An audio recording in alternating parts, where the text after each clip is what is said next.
Welcome to news alert. పునరుద్ధరించిన Begumpet railway station ను ప్రధానమంత్రి నరేంద్ర మోదీ ప్రారంభించారని కేంద్ర మంత్రి కిషన్ రెడ్డి తెలిపారు. దేశవ్యాప్తంగా 1300 రైల్వే స్టేషన్ల అభివృద్ధి కేంద్ర ప్రభుత్వ లక్ష్యమని పేర్కొన్నారు.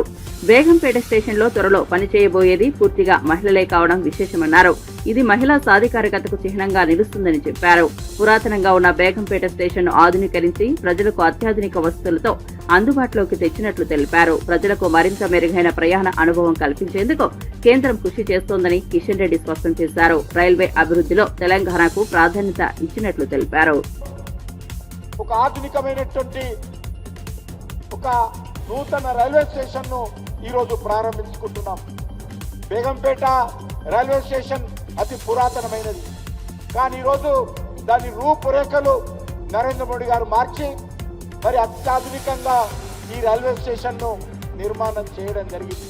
ఈ యొక్క బేగంపేట రైల్వే స్టేషన్ పనిచేసేటువంటి సిబ్బంది అందరూ కూడా మహిళలు ఉండబోతా ఉన్నారు. సూపరింటెండెంట్ నుంచి మొదలు పెడితే సెక్యూరిటీ వరకు, టికెట్ కౌంటర్స్ నుంచి మొదలు పెడితే అన్ని రకాలుగా ఇక్కడ మహిళలే ఈ బేగంపేట రైల్వే స్టేషన్ లో మొత్తము ప్రజలకు సేవ చేయబోతా ఉన్నారు. ఇలాంటి రైల్వే స్టేషన్ రాజమాత అహల్యాబాయి 300వ జన్మదినోత్సవం రోజు ప్రారంభించుకోవడము ఈరోజు మహిళలకు గర్వ కారణమని ఈ సందర్భంగా మనవి చేస్తా ఉన్నాను. దేశవ్యాప్తంగా అనేక రైల్వే స్టేషన్లను 1300 రైల్వే స్టేషన్లు ప్రపంచంలో ఏ దేశంలో కూడా ఒకేసారి 1300 రైల్వే స్టేషన్లు ఏకకాలంలో అభివృద్ధి చేయాలని నిర్ణయం తీసుకున్నటువంటి సంఘటన ప్రపంచంలో భారతదేశంలో జరుగుతూ ఉంది. అంతేకాదు మన తెలంగాణలో కూడా 40 రైల్వే స్టేషన్లు ఏకకాలంలో అభివృద్ధి జరుగుతూ ఉన్నాయి. మొట్టమొదటి 3 రైల్వే స్టేషన్లు పూర్తయిపోయాయి. వచ్చే సంవత్సరం లోపల 2026లో తెలంగాణలో ఉన్నటువంటి 40 రైల్వే స్టేషన్లు ఏకకాలంలో ఇదే విధంగా అన్ని రైల్వే స్టేషన్లు కూడా స్థానిక సాంస్కృతిక మరి వారసత్వం ప్రతిబింబించే విధంగా ఈ రైల్వే స్టేషన్లు అభివృద్ధి చేయబోతా ఉన్నాము. అన్ని పనులు కూడా వేగవంతంగా జరుగుతూ ఉన్నాయి. ఒంగోలు మహానాడులో టీడీపీ నేత జనార్దన్ చేసిన వ్యాఖ్యలు రాజకీయ వర్గాల్లో హాట్ టాపిక్ గా మారాయి. మాజీ మంత్రి బాలినేని శ్రీనివాసరెడ్డిపై విమర్శలు గుప్పించిన జనార్దన్ గతంలో చేసిన తప్పులను మర్చి ఇప్పుడు మరో పార్టీ అంటూ జనసేనలో చేరారని ఎద్దేవా చేశారు. ఒకరోజు ఎమ్మెల్సీగా, మరో రోజు 4 జిల్లాల ఇన్ఛార్జిగా వేషాలు వేస్తున్నారంటూ సంచలన వ్యాఖ్యలు చేశారు. టీడీపీ జాతీయ స్థాయికి ఎదుగుతుండగా కొందరు వ్యక్తిగత ప్రయోజనాల కోసం పార్టీ మారుతున్నారన్నారు. మహానాడులో జనసేనపై చేసిన ఈ వ్యాఖ్యలు దుమారం రేపుతున్నాయి. ఇద్దరు కూటమి భాగస్వామ్యుల మధ్య ఈ విమర్శలు రాజకీయంగా కొత్త చర్చకు దారితీస్తున్నాయి.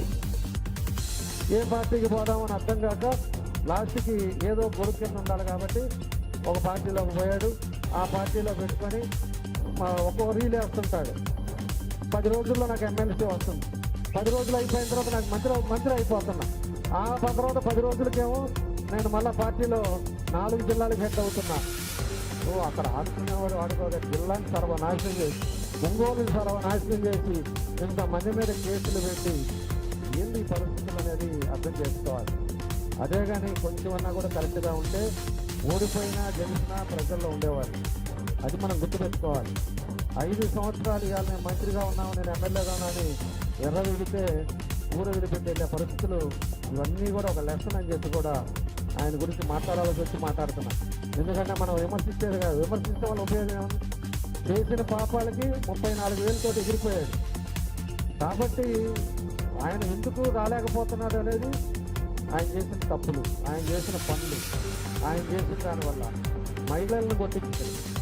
మన సీరియల్ మనవాళ్ళు ఇద్దరు అనుకుని మహిళలను కొట్టించారు. మళ్ళీ మనవాళ్ళ మీద కేసులు పెట్టించారు. ఈ పాపాలన్నీ ఉరకనే పోవు. పాత రోజులంతా వచ్చే జన్మ అనేవాళ్ళంట. ఇప్పుడు ఏంటంటే పాపం చేస్తే ఈ జన్మలోనే అనుభవించుకోవాల్సిందే. కాబట్టే జగన్ గారు చేసిన పాపాలకి తల్లి పక్కెళ్ళిపోయింది, వాళ్ళ చెల్లెలు పక్కెళ్ళిపోయింది. నువ్వు ఉండేవాడు ఒకడివి, అదొకటి మినిమము.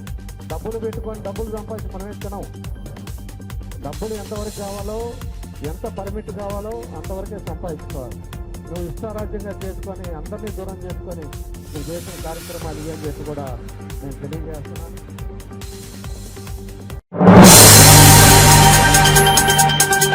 రాష్ట్రంలోని 436 గనులపై హక్కులన్నింటినీ ఏపీఎండీసీకి బదిలించి వాటి విలువ 1.98 లక్షల కోట్లుగా లెక్కగట్టిన చంద్రబాబు ప్రభుత్వం వాటిని తాకట్టు పెట్టి 9,000 కోట్ల అప్పు తెస్తోందని వైఎస్ జగన్ తీవ్రంగా మండిపడ్డారు. ఇది రాజ్యాంగంలోని 293 ప్రకారం పూర్తిగా చట్ట విరుద్ధమని తెలిపారు. రాష్ట్ర ఖజానాపై ప్రైవేటు వ్యక్తులకు హక్కులు కల్పించడం దేశ చరిత్రలో ఎక్కడా జరగలేదని అన్నారు.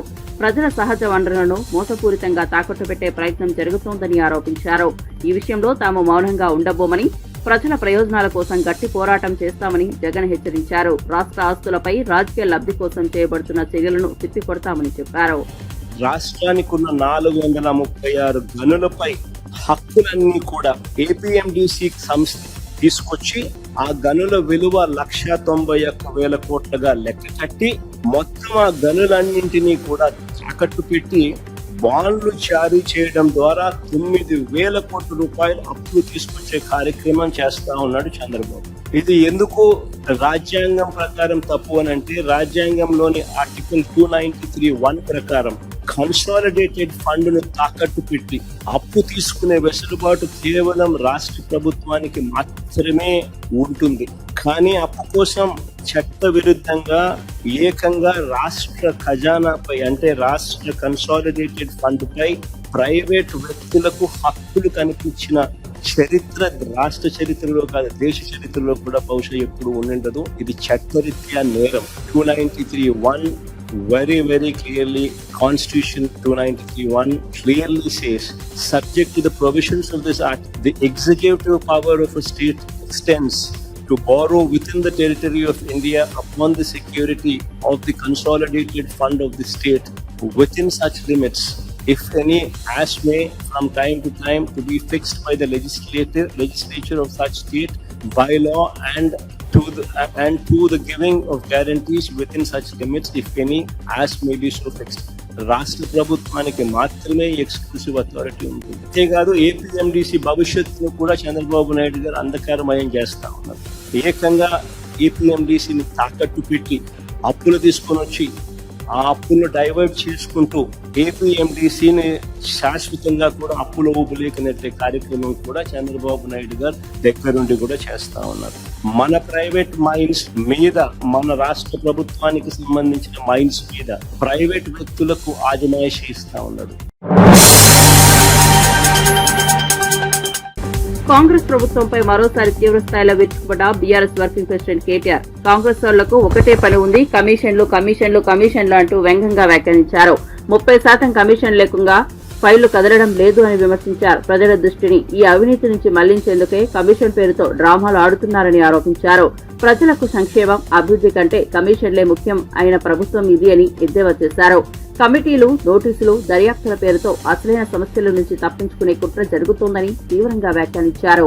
కాంగ్రెస్ కు అవినీతే అసలైన గుర్తింపు అని కేటీఆర్ వ్యాఖ్యలు ప్రస్తుతంగా రాజకీయంగా సంచలనంగా మారాయి. హిమాలయాలకు ఏమైనా ఆకుపసరు దాగొచ్చిండ్రేమో, ఎట్లనే ఏమైనా మంచి వాళ్ళు అయిపోయినా వీళ్ళని నేను అనుకుంటాను. మరి సంవత్సరం బాయ్, ఇప్పుడు సంవత్సరం మీద ఇంకో 6 నెలలు అయిపోయాయి. ఏమాయా మరి? అంటే కడుపు కట్టుకోలేదా? కడుపు ఆగుతలేదా? తినుడే తినుడు, కమిషన్లే కమిషన్. అందుకే 40,000 కోట్లన్న ముఖ్యమంత్రి క్యాబినెట్ కార్డు తీసుకొచ్చింది రుణమాఫీ ఫైలు. క్యాబినెట్ కార్డుకు వచ్చే వరకు అందులో మళ్ళీ ఒక 9,000 కోట్లు ఎగిరిపోయింది. మొదలు 49,500 ఏది బ్యాంకులో మీటింగ్ పెట్టినాము. మళ్ళీ తెల్లాడమాడికే ముఖ్యమంత్రి 40,000 కోట్ల అన్నాడు, 9,000 ఎగిరిపోయింది. ఆడికెళ్ళి క్యాబినెట్కి వచ్చే వరకు ఇంకో 9,000 ఎగిరిపోయింది, 31,000 కోట్లు అన్నారు. ఆడికెళ్ళి అసెంబ్లీకి వచ్చింది బడ్జెట్, అసెంబ్లీకి వచ్చే వరకు 26,000 కోట్లు అన్నారు. అంటే ఏడ స్టార్ట్ అయింది కథ? 49,500 కేంచి 40,000 కేంచి 31,000 కేంచి 26,000 వచ్చింది. కొన్ని అదాన్ని ఇస్తారేమో అనుకున్నాం. ఆఖరికి మొన్న బట్టి విక్రమార్క గారు సావు కబురు చల్లగా చెప్పిండు. మళ్ళీ బ్యాంకులో మీటింగ్ పెట్టిండు. బ్యాంకులో మీటింగ్లో మనకు అర్థం కావద్దని ఇంగ్లీష్లో మాట్లాడండి, కానీ మనకు కూడా కొంతమందికి ఇంగ్లీష్ వస్తుంది కదా, అందులో మాట్లాడండి. మేము మీకు పైసలు ఇచ్చినాం, కానీ ఇప్పటివరకు రైతుల ఖాతాలో 11-12 కోట్లే పడ్డాయి, ఇంకా మిగతా ఎప్పుడు వేయాలి, మనం ఇంకో 2-3 కోట్లు వేయాలి అయిపోయి ఆయనతో చేతులు దులుపుకున్నారు. కథ మొదలైంది 49,000 కాడ, ఆఖరికి ముగిసింది 11-12 కోట్ల కాడ. మన ఊళ్ళో సామెత చెప్తారు, చారాన కోడికి బారాన మసాలా ఇది కరెక్ట్ సూట్ అవుతుంది దాన్ని ఇచ్చింది చారాన వంతు కానీ దానికి బిల్డప్ ఊరూర ఫ్లెక్సీలు ఎక్కడ చూసినా ముఖ్యమంత్రి గారి ఫోటోలు ఉప ముఖ్యమంత్రి గారి ఫోటోలు నిన్న మొన్న పోతుంటే నేను నల్గొండ పోయినా నిన్న పెళ్ళికి పోతుంటే మిస్ వరల్డ్ కంటెస్ట్ అన్నారు నేను బ్యానర్ చూస్తే మిస్ వరల్డ్ కంటెస్ట్లో ఎవరి మొక్కలు నేరా అంటే రేవంత్ రెడ్డి జూపల్లి కృష్ణారావు బట్టి విక్రమార్క ఇలా ముగ్గురులో ఎవరు మిస్ వరల్డ్ నాకైతే అర్థం కాలేదు పేరేమో మిస్ వరల్డ్ చూస్తేనేమో వీళ్ళ ముగ్గురు అందాల పోటీ వీళ్ళకి పెట్టినట్టున్నారు కదా నేను నాకు తెలియక అడుగుతా రాష్ట్రంలో ఒక 500 మంది అన్నదాతలు ఆత్మహత్య చేసుకుంటే నీ దిక్కుమాలిన ప్రభుత్వం వచ్చినాక నీ మాటలు నమ్మి కొంపల నుంచి 500 మంది కొంప ఉసురు తీసుకున్నావు వాళ్ళ కొంప కొల్లేరు చేసినావు 500 మంది అన్నదాతలు ఆత్మహత్య చేసుకుంటే ముఖ్యమంత్రి గారు అందాల పోటీలో బిజీగా ఉన్నారు. సౌరగిరి జల వికాసం పథకం ద్వారా 6,70,000 ఎకరాల పోడు భూములు సస్యశ్యామలంగా మారాయని డిప్యూటీ సీఎం బట్టి విక్రమార్క తెలిపారు. ఈ పథకం ద్వారా గిరిజన ప్రాంతాల్లోని పోడు భూములకు నీటి సాధన అందించడంలో అటవీ ప్రాంతాల్లో జీవనోపాధికి మార్గం ఏర్పడిందన్నారు. సౌర పంపుల ద్వారా సాగునీరు అందిస్తూ రైతుల సాగు సామర్థ్యాన్ని పెంచుతున్నామని పేర్కొన్నారు. ఈ పథకం రైతులకు ఆర్థికంగా ఎంతో ఉపశమనం కలిగిస్తోందని తెలిపారు. పర్యావరణ పరిరక్షణతో పాటు గ్రామీణ అభివృద్ధికి ఇదో గొప్ప కార్యక్రమని అభివర్ణించారు. ప్రభుత్వ సంకల్పంతో గిరిజనులు స్థిర జీవనానికి అడుగులు వేస్తున్నారని చెప్పారు. ఇందిరా సోలార్ గిరి జల వికాసం with nearing about 12,600 crores. This scheme. ఈ 12,600 crores రాష్ట్రంలో అటవీ ప్రాంతంలో ఫారెస్ట్ రైట్స్ యాక్ట్ కింద ఇచ్చినటువంటి 6,70,000 ఎకరాలకి పూర్తిగా సోలార్ పంప్ సెట్స్ ఇచ్చి సోలార్ పంప్ సెట్స్ ద్వారా వాళ్ళకి ల్యాండ్ వ్యవసాయం చేసుకోవడానికి నీళ్లు పారించే కార్యక్రమం ఒకటి, హార్టికల్చర్ ద్వారా ప్లాంటేషన్ ఇవ్వటం, అట్లాగే మిగతా డ్రిప్ ఇరిగేషన్ స్ప్రింక్లర్స్ కూడా వాళ్ళకి ఇచ్చి పెద్ద ఎత్తున రాష్ట్ర ప్రభుత్వమే అడవిల్లో ఉన్నటువంటి అనాదిగా ఇబ్బంది పడుతున్న అడవి బిడ్డలు మన గిరిజన కుటుంబాలకి 6,70,000 ఎకరాలకి టార్గెట్ గా పెట్టుకొని మేము ముందుకెళ్తాము. సో దీంట్లో కూడా మీరు ముందుకు వచ్చేసి పెద్ద ఎత్తున చేయగలిగితే nothing like you are changing the total face of the tribal community state which they have been dreaming to live respectably which we are trying to extend all our cooperation. అట్లాగే self help group సంఘం మీ అందరికీ తెలుసు, very strong organization the state of Telangana IKP. మేము గతంలో ఒక 20,000 crores target పెట్టుకొని పోయాం, దాన్ని దాటాం 21,000 crores కూడా చేసాం. ఓవర్ పీరియడ్ ఆఫ్ టైం 1,00,000 కోట్ల పైబడి సెల్ఫ్ హెల్ప్ గ్రూప్ కి ఇంట్రెస్ట్ ఫ్రీ లోన్స్ ఇస్తారనేది రాష్ట్ర ప్రభుత్వ ఆలోచన లక్ష్యం. సేఫ్ లెండింగ్ మీకు కూడా రికవరీ కూడా చాలా బాగుంది దాంట్లో. సో ఎటువంటి ఇబ్బంది లేకుండా మీకు ఇచ్చిన లోన్ అమౌంట్ కూడా తిరిగి రావడానికి సేఫ్గా ఉన్నటువంటి సెల్ఫ్ హెల్ప్ గ్రూప్స్కి లెండింగ్ కూడా పెద్ద ఎత్తున చేయవలసిందిగా కోరుతా ఉన్నా. వాళ్ళకు రకరకాలైనటువంటి వ్యాపారాలు చేసుకోవడానికి మార్గాలు కూడా రాష్ట్ర ప్రభుత్వం ఐడెంటిఫై చేసి వారికి అందిస్తాం.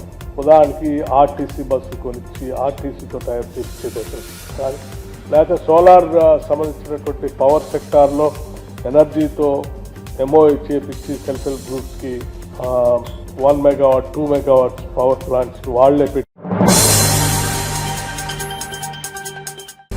హైదరాబాద్ సరూర్ నగర్ లోని 122 ఏళ్ల పురాతన హెరిటేజ్ భవనం విక్టోరియా హోమ్ లో 107 దేశాలకు చెందిన మిస్ వరల్డ్ కంటెస్టెంట్లు సందడి చేశారు. రెసిడెన్షియల్ స్కూల్ విద్యార్థులు వీరికి ఘన స్వాగతం పలికారు. భారత సాంప్రదాయాన్ని ప్రతిబింబించే ఆటలతో సంస్కృతితో నిర్వహించిన కార్యక్రమంలో మిస్ వరల్డ్ బాంబులు మమేకమయ్యారు.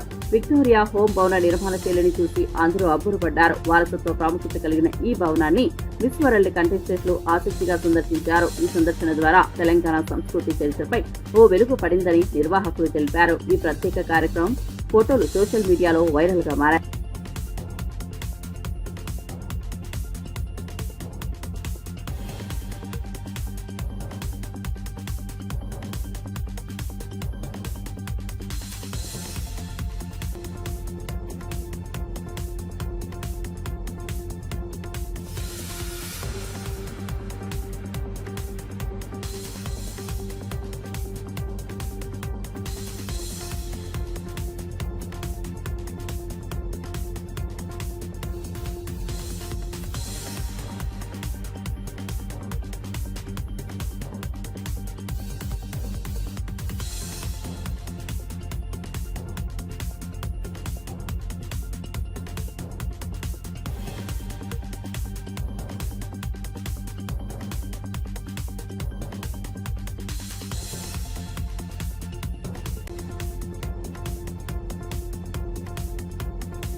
హరహర వీరమల్లు చిత్రంలో హీరోయిన్ గా నటిస్తున్న నిధి అగర్వాల్ విజయవాడలో సందడి చేశారు. పలు కార్యక్రమాల్లో పాల్గొన్న ఆమెకు అభిమానులు విశేషంగా స్పందించారు.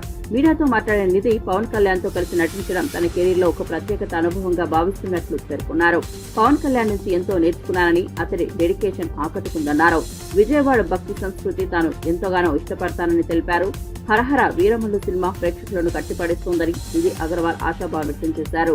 అభిమానులతో ఫోటోలు దిగుతూ చిరునవ్వులు పంచిన నిధి విజయవాడలో అభిమానుల మనసు దోచుకున్నారు.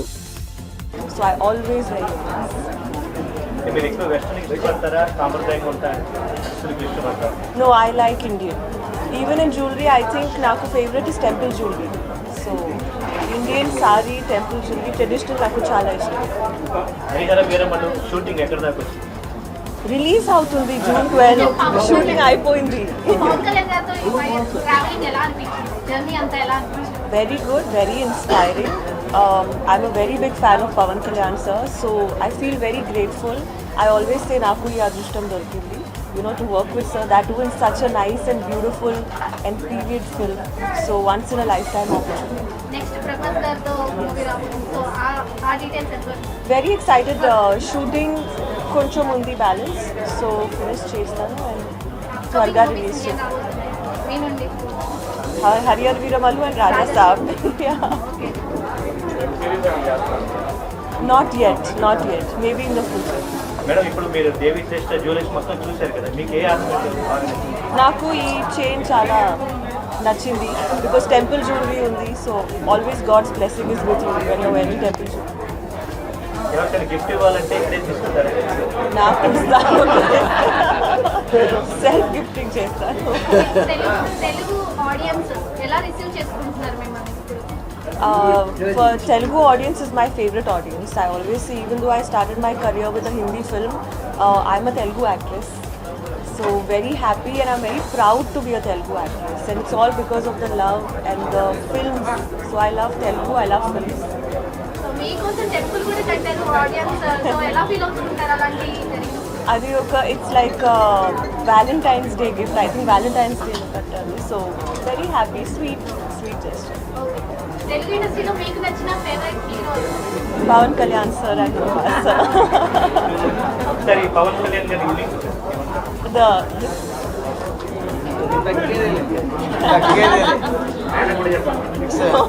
అల్లు అర్జున్ సార్.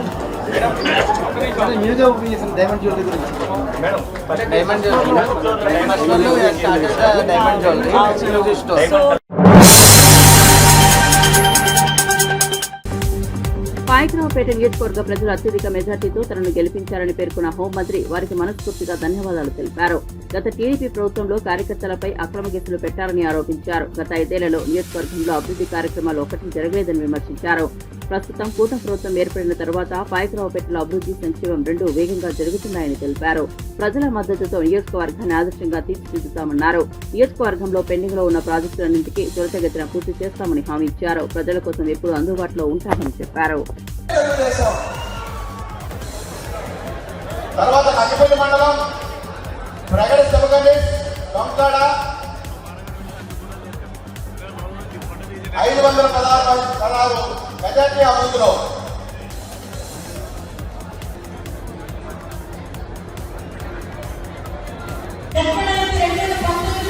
మనం అధికారం కోల్పోయినప్పటికీ నియోజకవర్గ అభివృద్ధి కార్యక్రమాలు ఎక్కడున్నాయో అక్కడ నుంచి తప్పించి లాస్ట్ 5 సంవత్సరాలు ఒక కొబ్బరి ఒక తోపా కూడా పోవాలి.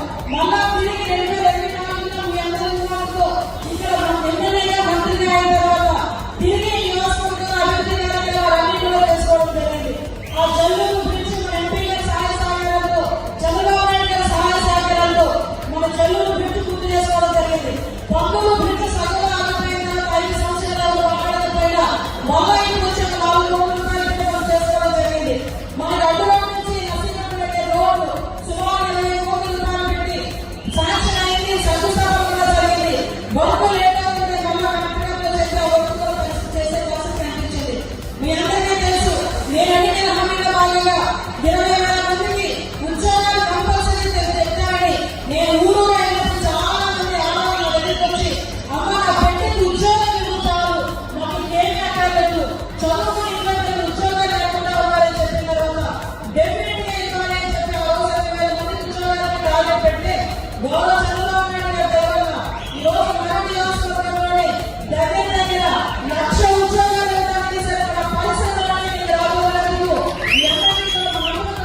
హైదరాబాద్ నగరాన్ని భారీ వర్షం ముంచెత్తింది.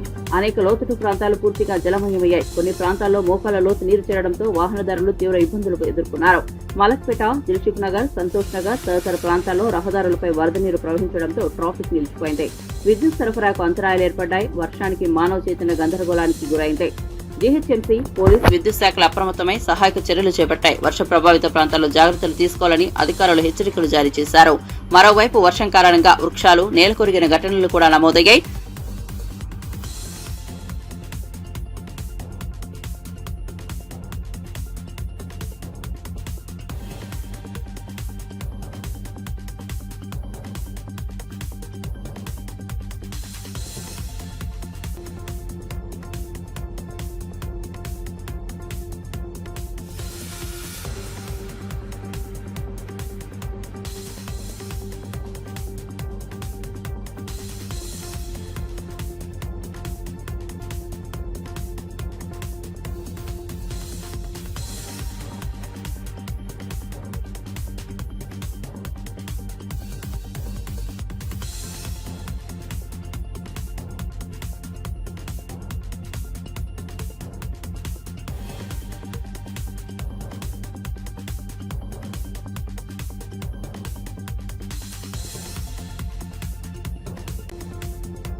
ఓల్డ్ సిటీ అభివృద్ధిపై సచివాలయంలో డిప్యూటీ సీఎం బట్టి విక్రమార్క నేతృత్వంలో సమీక్షా సమావేశం నిర్వహించారు. హైదరాబాద్ ఇన్ఛార్జ్ మంత్రి పొన్నం ప్రభాకర్, పార్లమెంటు పరిధిలోని ఎమ్మెల్యేలు, అధికారులు ఈ సమావేశానికి హాజరయ్యారు. మౌలిక వస్తువులు, రహదారులు, డ్రైనేజ్, విద్యుత్, ప్రజా రవాణా వ్యవస్థలో మార్పులు అవసరమని చర్చించారు.